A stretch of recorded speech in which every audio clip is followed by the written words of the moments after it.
Good morning, everyone, and I hope you had a great weekend and your Monday is off to a good start. Today, I just wanted to talk to you really quickly about the learning activity or the teaching activity. I use both terms, but it means the same thing. I just wanted to walk you through the process of that and what that looks like, and I'm actually going to demonstrate one for you really quickly. The teaching activity is a really short, quick, simple lesson that you can do whole group with your kiddos. You can do it small group or you can do an individual activity. I kind of leave that up to you. So whatever you want to do is totally fine with me. So to get started, you come into Blackboard and click on course content. Scroll down until you see activity report. And here it is. What you're going to do is just something fun. You do want to get with your teacher and tell them, hey, I need to do this activity with the kids. I advise you not to just kind of walk in one day and be like, okay, I'm teaching today. You kind of need to plan it out with them as not to interrupt their schedule, so you can kind of keep the kids on schedule and things like that. So it does help to kind of plan it out. Some teachers like you to go ahead and stay in the theme, whatever is going on for the week. And then some teachers are kind of like, oh, okay, just whatever you want to do. So kind of get the feel of what your cooperating teacher may like for you to do. So I have 5 attachments listed here for you, and then I tell you what each attachment is. So we're going to go ahead and open up the first one. This is called your activity report example, and I have this filled out from a former student. I blocked out their name, but anyways, okay.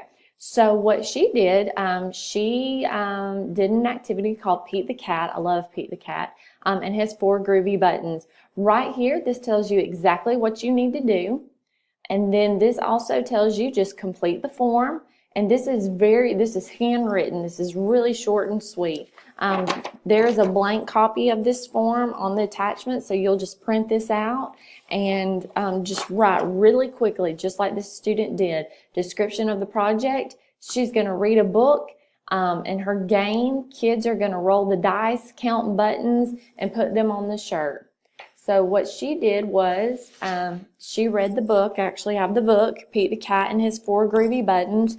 In this book, Pete the Cat, he has on a really cool shirt, and he keeps losing buttons. Throughout the story, they pop off, just doing different things, and it's like, oh no, what is he going to do? Is he going to cry? And he doesn't. Buttons come, buttons go, things like that. So it's a really cute book. So her activity included just this right here. She just printed out a Pete the Cat shirt off of Pinterest. And she had buttons, but I do not at the moment. Mine are being borrowed right now. So I just have some little counters. That's it. And then she had a dice. And the object that she wanted these kids to do was to roll the dice.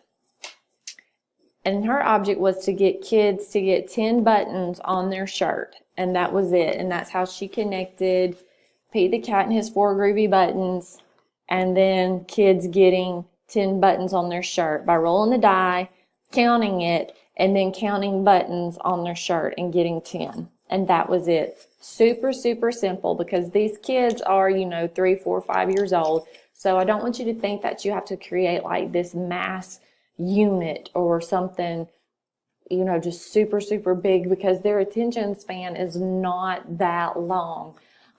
If you need help with any ideas, call me, email me. I can help you come up with an idea of just about anything. Pinterest is a great, great resource. You can type in, if you've got 3-year-olds or 4-year-olds and your teacher wants you to do something on clouds, seriously, in Pinterest, type in 4-year-old activity with clouds. Be super specific and tons of stuff will come up, but y'all probably already know that. Okay, keep on going. So what skills are being developed? She wanted her kiddos to listen to the book, and then she wanted them to count, which they did, and then work on fine motor skills, which was, manipulating the dice when they would roll it and then pick it up, and then also manipulating the buttons when they would pick up the buttons and put them on the shirt and then pull them back off. So really, really easy. She put the age that it was designed for. She was working with 4 to 5-year-olds. And then what is the reaction of the children or the child? Because like I said, it can be a one-on-one activity. So she said that they were excited and then disappointed when they didn't win. And we'll get to that in a minute. Later in her little write-up, she had the kids work against each other. So they were competing to see who could get to 10 first, 10 buttons on their shirt. And, obviously you have a winner and then someone who doesn't win. And the one who didn't win, was a little disappointed. And then she included 2 pictures in her write-up. So this is completed by the teacher. You want to work again with your teacher to know when you're going to do the activity.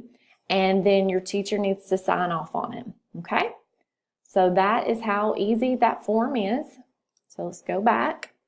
All right, the second attachment is just going to be an example of the report that you fill out. So here it is. This is the cover page. Okay, and so she just pretty much lists out what she did. And you're probably thinking, well, how did she know what to write? She is going to follow that little report that you just filled out real quickly. She just follows this, description of project or activity. My project was focused on the book, Pete the Cat. The activity consisted of a t-shirt. She lists exactly what she used and then just starts, that's it. Y'all can't see me point. I'm pointing. Okay. The children are developing listening and reading comprehension skills. That's exactly what's next on the paper, what skills are being developed. Her next paragraph, the project was designed for children ages 4 to 5. And that's the next thing on here, age of the children. And it's very next, what was the reaction? So she follows this exactly down. Is your paper going to be a page in this long? I don't know. It may be. There's no required length on your paper. Just as long as you make sure that you hit each of these in your paper, I'm fine with that. So that just kind of gives you a little example. Okay, moving on.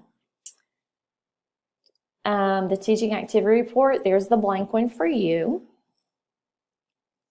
Okay, this is your rubric for you to look at, so you just get an idea. The content, these are the same descriptors that are on this page right here, word for word, the same one. So if you follow these, you're going to be A-okay. Right here in the writing, it's organized. It follows the guidelines, which are these. It follows the points addressed on the outline, which are these. Please make sure that you spell check. Your punctuation is there. It's correct. You write in paragraph format, which means you indent, each paragraph, you space over 5 times. And check your font. And that's an easy 20 points right there. So, okay. And then just some tips to remember. I know some of my students that come in, they've never been around children before and they've never taught an activity, so they're a little nervous. So just some tips to remember. All right, and that's about it. But like I said, if you have any questions or you need help or anything, I'm here. So just call me. You have my number. You have my email. Just please feel free to reach out to me. And that's about it. So I hope you guys have a good rest of the week. Happy 4th of July. And I think that's about all. So I will see y'all later. Bye.